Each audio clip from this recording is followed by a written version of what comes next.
Hello everyone, today I'm going to show you how to remove your debit card or your credit card from Temu online. Make sure to watch the video until the end, not to miss any important details, like and subscribe.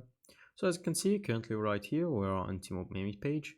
All we have to do is from here go to our account, where it says orders and account, then from here click on it. Once you do so, it's going to transfer you to this page where you have bought previous products. And now from here under the all orders section, all the way down, you can see your payment methods right here under the country/region and language. Click on it. And now from here, as you can see, you have your credit card information that is saved right in this section. All you have to do is to click this button that says remove. And so once you do so, it's going to ask you, are you sure you want to delete it? And after checking all the information, click on delete this card. And now from here, going to select whatever reason you would like to delete. So you're going to say card expired or anything that you would like. So for example, I'm going to just say card was expired. And then from here, click on confirm.